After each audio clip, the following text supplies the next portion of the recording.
Hi, my name is JBaines, and I'm here to talk about oral history and its impacts on society.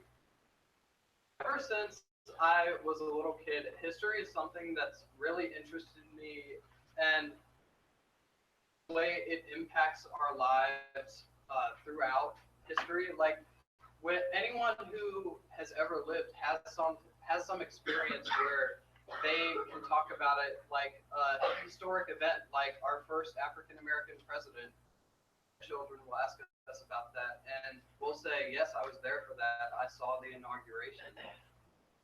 That's just an example, but that's something that I've always really been interested in because it's just people tell their stories, which I actually had a personal experience where when I was little, my Uncle Jack, who fought in World War II, over at my grandmother's house for a family dinner one night, uh, and I, in our innocence, asked him about his time in the war, and uh, he just started talking about and ended up talking to us about it for a few hours. And afterwards, I remember my parents telling me and his wife Joyce telling me that's something that he never talked about. He never liked to.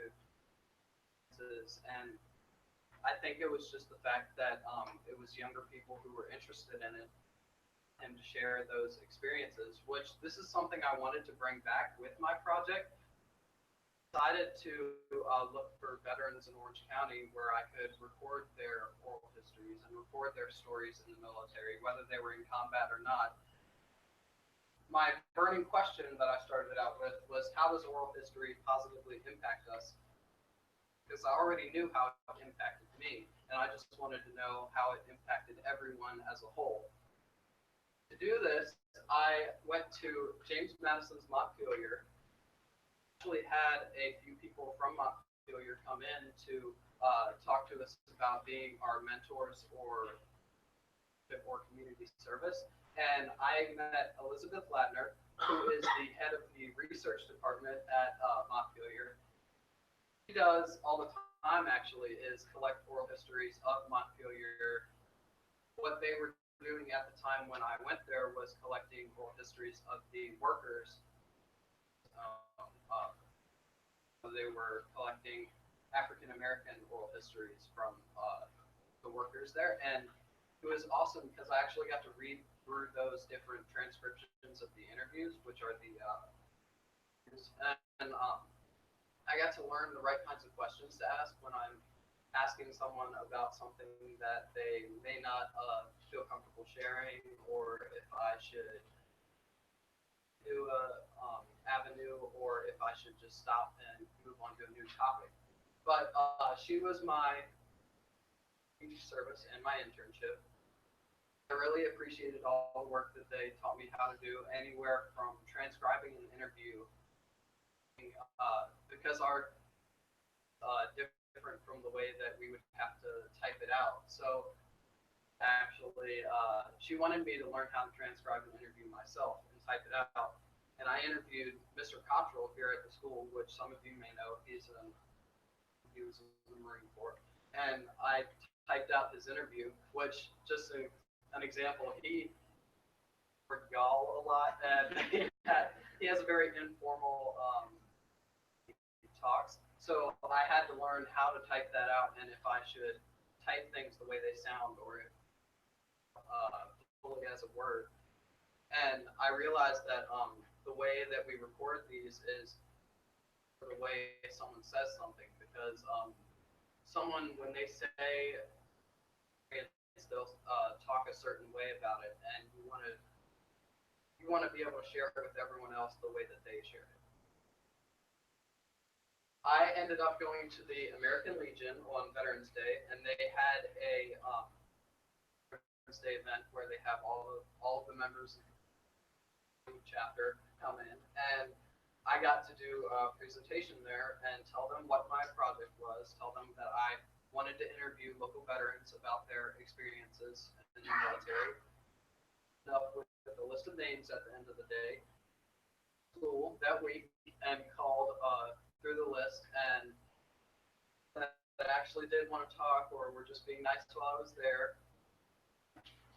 I ended up with a list of 6 names from the American Legion, and then that I knew from outside.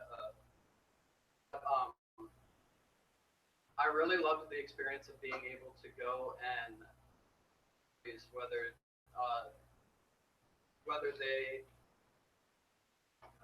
because I got to listen to, for example, Bob Wright here. This is Mr. Wright, the former chemistry teacher here. That's his father. He was in World War II.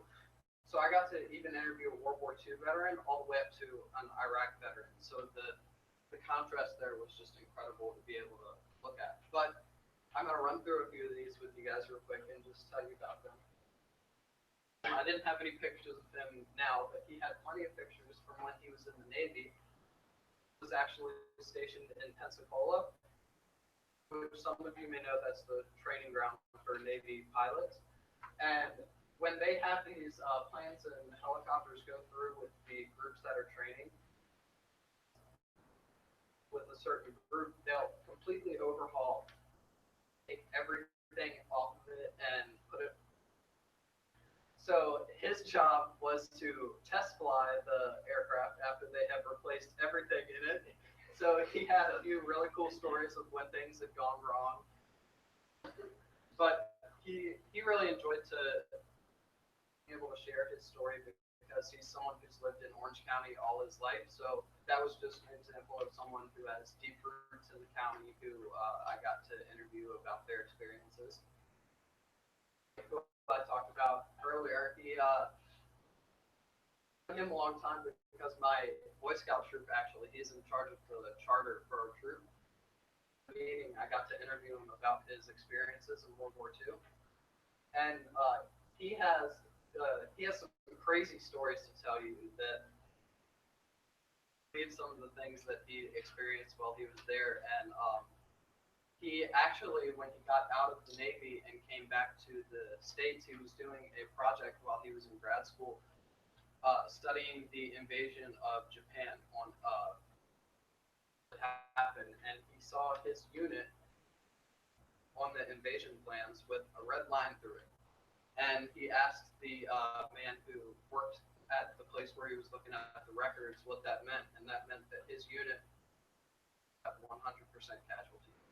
So that's something that has always stuck with him. That was one of the main points of his interview with me, was telling me that he not someone who thinks that the atomic bombs were a bad thing. He thinks that they stopped the war and saved a lot of lives. And it was really cool to see his personal opinion on that because of his experiences. And these two men, Sanford Harvey and Jen Wintelis, men who were on during the Cold War. They on the right, well, he actually got to train on diesel subs right after World War II and move on to nuclear subs. Experiences were really cool to talk about because cohesion of how everyone on the sub had to work together and how to do, because if someone, they were underwater for 6 months at a time and couldn't come up and perform minor surgeries on the ship and know how to replace different parts of the ship if something went wrong. Was unconscious or even died on the ship, they had to know how to take their place and do their job. I actually met at the Dominion Power Plant where they, after their military service, and they actually said that they know a lot of men who were submariners because they worked on nuclear reactors on the subs. Experience in their jobs after getting out of the military.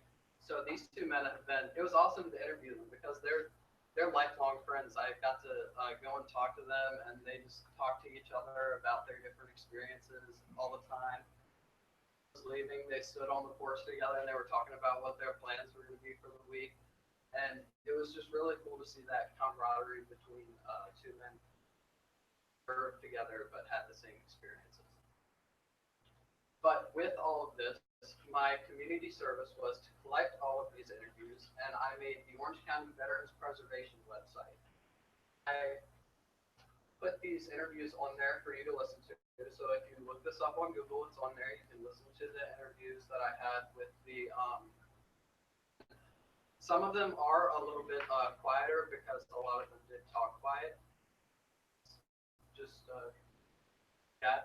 And lastly, I know I'm going over a little bit, but my future plans, I'm going to Virginia Military Institute, so go Keydets. And my future advice to governor school students is don't let the senior year stress get to you, because that's something that I have a hard time dealing with is when I get stressed out or I have too many things in front of me. I kind of freak out and like don't know where to start. But it's something that your project really teaches you is how to deal with your stress and how to manage your time and get everything that you need to get done. But thank you to all the veterans that I got to interview, and a special shout out to all the people in the research department at Montpelier. How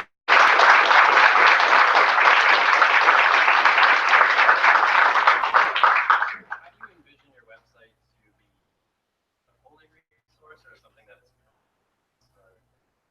It's mainly something that I've promoted through word of mouth, like told people who are interested in it, like, hey, this is something I did for my project. These interviews are on there if you're interested in the same kind of thing as I am. Because I know some people don't like to hear about stories like that, and I didn't want to push it on anyone. But it is something that's there for anyone who's interested in it. Like, tell your friends. It's really cool. There's a lot of stories that they have that were really cool to listen to. Any other questions? Thanks, Jackson.